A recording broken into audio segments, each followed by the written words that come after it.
Sam Amick. Sam, will you clear that up for me? Dan, no worries. It's Amick, as my Uncle John used to say. It's long A Amick is how we do it. Yeah, because then if you were Amick, you'd just be Samick. Well, yeah, it does. It gets tricky, and then if you try to say them together, it's Sam Amick. So you got to have the sharp left turn. Amick. Right. Thank you, brother. Appreciate it. All right, Sam, that's it. That's all I wanted to ask you about. So thanks for joining us. Did you break the story about LeBron James breaking his hand? I did, yeah. I mean, it was one of the more memorable post-game scenes, with that obviously playing a big part. We were scrambling, figuring out where the Warriors were going to be celebrating and checking out that scene, and then word started to spread that LeBron was dealing with something. What's fascinating about the whole thing for me is just that I don't think the general, kind of the average fan, was cognizant of the timeline when it comes to when the news got out in relation to when LeBron decided to put a soft cast on his hand. And so the whole thing was it was a trip. I mean, it was, I think, a tough look for LeBron. I think he ends up looking like he's trying to provide cover for himself. But yes, to answer your question, that was the case. And Golden State, it came out after the finals that they were aware that he had done something to his hand. Is that correct? That part I don't know. I mean, if that's been reported, that wouldn't surprise me, especially since on the Cavs side, what I learned after the fact was that it was pretty surprising that it hadn't come out earlier, because everybody on the team knew. I had, and this is a weird thing I don't typically do as far as like sharing where you first found out about stuff, but I thought it was fair to LeBron's camp and I have, shared the fact that it did not originate from his people. This was not a case of, the second the buzzer sounded, his people running around saying, hey, guess what? This wasn't the real LeBron. That's just not how it happened. But I do think it was fairly widely known in the locker room circles. Was it broken or badly sprained? So, I mean, it's described to me as a deep bone contusion that, the non-doctors in the group who I spoke with, they, a little bit like LeBron, where they essentially say it was basically broken, but that's obviously a pretty non-scientific way of looking at it. I know the first MRI, the swelling was so bad that they had to take a second one. They couldn't get a clear look at the damage. And this is, I'm leaning on colleague and friend Brian Windhorst of ESPN. I heard on his podcast yesterday, he had described it that it was a small break. I had not been told that. I'm sure Brian has that.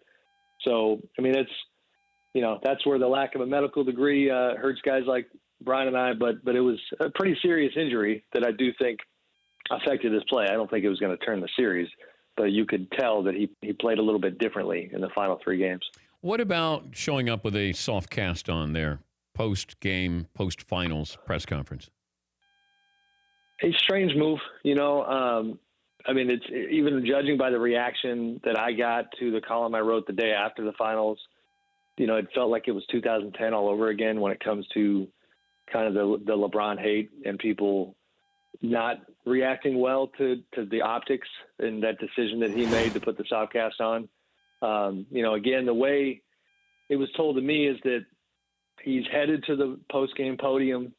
His people tell him, hey, by the way, it got out. People know you punched the whiteboard, you hurt your hand, yada, yada. And so then he, at that point, makes a decision that, well, if it's out, what do I care? So he puts his soft cast on.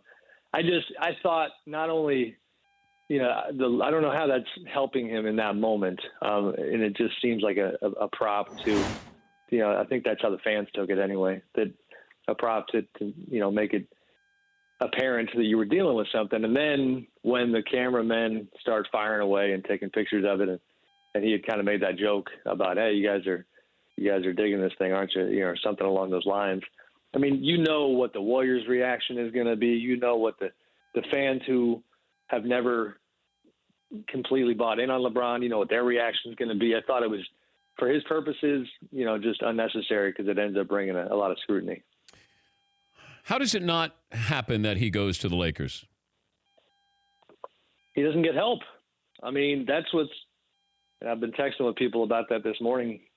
That's what's so interesting about these next couple of weeks is that you have the two parts of this question in terms of where he's going to go. You have market and organization, that's in one category, and then you have help. And if this was a power rankings on market and organization right now, I feel like it's the Lakers by a long shot.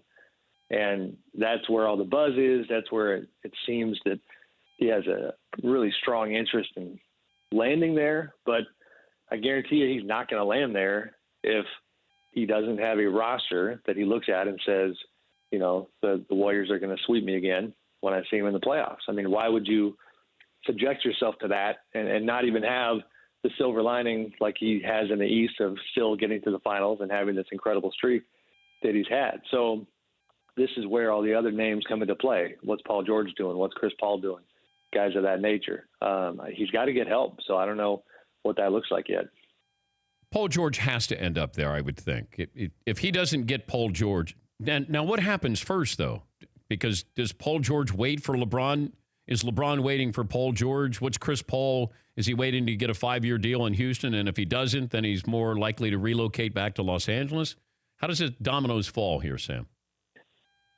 So, Dan, for the last one, the Chris Paul one, I think, you're hitting the nail on the head. If Chris isn't getting 5 in Houston, he's probably not going to be a happy camper because by all accounts, the fact that the Clippers didn't put 5 on the table a year ago is what prompted the move to Houston in the first place. But that's where it gets tricky because there's folks who say, all right, but if LeBron's going to wind up in Houston with Chris, then it'll probably take some sort of pay cut on Chris's behalf, which people don't know how to reconcile that with the whole backstory. Like he didn't go there for a pay cut.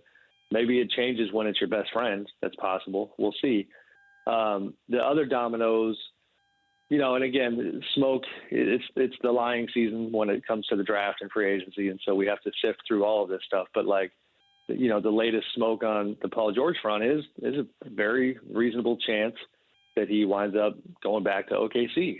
And so I feel like his people, they're good enough at their jobs that they've got to already have a decent sense of what LeBron is thinking. And so I think that, if this is where Paul's head and heart is at, and if he does end up going back to OKC, then the domino starts with him, and then LeBron has to respond to that. Unless, then I guess the outlier would be if LeBron has some incredible scenario up his sleeve that he can't actually pitch to these guys until, late June, and that changes the way they look at things, then who knows what happens from there. But a whole lot of moving parts. Yeah, I wondered if he would just stay one more year in Cleveland and figure out what's happening with the Lakers. And, I had people say that that's very unlikely. And I went, well, I mean, why not? You still have a roster that got you to the finals. Granted, Boston's going to be better. Philadelphia, a year more seasoning. What are the chances LeBron just goes, you know what? LA's it's not right. It's not what I want now. Yeah, I mean, that's where, again, this whole thing is so compelling to me, is because I can definitely see that from a pragmatic standpoint. That would be the cautious play. You just saw in the finals, what you can accomplish with this group. And who knows if they can trade that number 8 pick for somebody, some rumblings about C.J. McCollum, somebody like that, coming to help LeBron and convince him to stay. We all know you don't love the owner, and we get that, but it's kind of like the devil being better than the one you don't. And if you don't have clarity on these other situations, you can go ahead and wait a year. The part of me that pushes back against that idea, as far as him maybe just opting in and staying one more year in Cleveland, is just the mood of the moment. I mean, having covered the finals and been around that organization and those people, it feels like it's over. Maybe I'm wrong. Who knows? Again, once he goes home and talks to his family and they're comfortable and their kids are doing well, and we all know Bronny is coming up as a big-time basketball prospect. So, but in the moment, in the finals, and this is, even me leaning on other media members who are around that team every single day, I couldn't run into anybody who felt like, LeBron was coming back. What about Golden State's roster next year? Super interesting. It's all around the edges, But I mean, but the edges are really important. Like that's what they learned in this playoff run, right? So if you go back a couple years before Kevin Durant gets there, I think one thing that we forget is how just from 1 to 15, they had that roster on lockdown. The second unit was incredible defensively. You know, every guy seemed to fit perfectly. And then, when you have a chance at a transcendent player like Kevin, you do it. And so you elevated the core to maybe an unprecedented level. But in the course of the past 2 years, they've lost grip a little bit on the others, as, Shaq likes to call them. And I think that's their lesson learned from this year. Now, it's pretty nice when you're learning lessons the hard way while also holding on to the trophy like they are. But, I mean, the Nick Youngs and JaVale McGee's and all the way down the line, like Nick Young is probably the poster boy of he had some okay moments late, and it's fun to watch him get a chip because none of us thought he ever would. But, next year with that mid-level exception money that they're going to have again, I think the focus will be on guys who play both ends of the floor, guys who bring it more consistently. I just don't think they're going to be as loose with some of the role player acquisitions. Great stuff, Sam. We appreciate it. Have a great summer, and we'll check in with you again. Thank you, Dan. Appreciate it. That's Sam Amick, USA Today NBA insider. For more Dan Patrick Show, tune to Audience Channel 239 on DirecTV or download the Dan Patrick Show app.